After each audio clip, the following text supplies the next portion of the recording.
In 1881, a 50-year-old man was running around Arizona on foot, robbing wagons and farms at will after escaping from a prison camp. The entire U.S. Army was hunting him along with every law enforcement officer in the West. Tens of thousands of gunmen and expert trackers mounted on the fastest horses. Yet this middle-aged man covered ground on foot so quickly and silently that nobody could catch up to him. The situation was so serious that Wyatt Earp and his brothers Virgil and Morgan rode out to capture him, temporarily setting aside their feud with outlaw and traditional Earp enemy Curly Bill Brocious, who joined them in a 35-man posse, with the express aim of capturing the tireless superhuman running man rampaging through their territory. This all-star posse of the Wild West's most dangerous men rode until their horses were run down, they were out of food, and their bodies were physically broken. Yet they completely failed to close the distance on our superhuman running man, who easily disappeared over the border into Mexico. And yet 5 years later, at age 55, that same man would again show his superhuman endurance, running 95 miles in a pair of old moccasins in just 24 hours, crossing broken ground so fast that he outran the multiple groups of mounted soldiers chasing him on horseback. That man's name was Geronimo. And today we're going to break down the primary training method behind his superhuman endurance, known as Apache breathwork. Apache breathwork is the elementary but powerful practice of going out on hard runs, particularly uphill runs, with a mouthful of water. This may seem overly simple, but it's actually a masterclass in respiratory conditioning.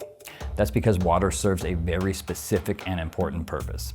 It acts as a physical biofeedback mechanism that forces absolute nasal breathing. If a runner breaks stride, panics, or opens their mouth to gasp for air, the water spills out and the game is over.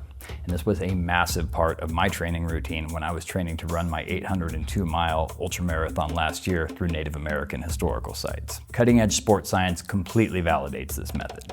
Restricting respiration to the nasal passages during intense endurance training creates a profound physiological shift that optimizes metabolic and cardiovascular changes in your body. For example, your paranasal sinuses naturally produce nitric oxide, a gas that is completely bypassed when you breathe through your mouth. When you inhale through your nose, you carry this nitric oxide directly into your lower airways. And nitric oxide is a potent vasodilator, meaning that it relaxes and widens blood vessels. In the lungs, this significantly boosts the efficiency of oxygen uptake into the bloodstream and its delivery to working muscles. And because the nasal passages provide greater airflow resistance, it keeps arterial CO2 levels higher, which triggers hemoglobin to more readily release oxygen molecules into the tissues that need them the most. Over time, training in this high CO2 environment conditions the body's respiratory center to raise your threshold for fatigue. What's more, mouth breathing triggers your body's fight or flight pathways, elevating stress hormones and driving up your heart rate. However, nasal breathing forces deep diaphragmatic expansion in the lower lobes of the lung, which are packed with parasympathetic nerves, and these receptors are responsible for the rest and regulation response in your breathing and in your body. By keeping the mouth sealed, Apache runners were effectively forcing their nervous system into a state of calm composure, even in the midst of hard exercise. Plus, nose breathing warms, filters, and humidifies incoming air, which retains up to 42% more moisture compared to mouth breathing. Clearly a massive survival advantage for the Apache, who ran vast distances in very arid environments. With a lifetime of training with this method, plus the notorious ruggedness of the Apache warrior, it's no wonder Geronimo and warriors like him could outrun horses. And one final note on Native American nutrition, many tribes relied on an indigenous food called pemmican.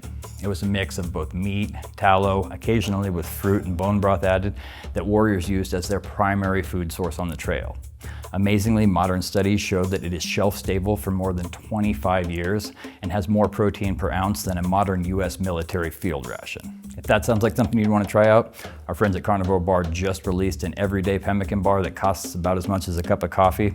And if you use code WHC at checkout, you'll get a 10% discount at carnivorebar.com.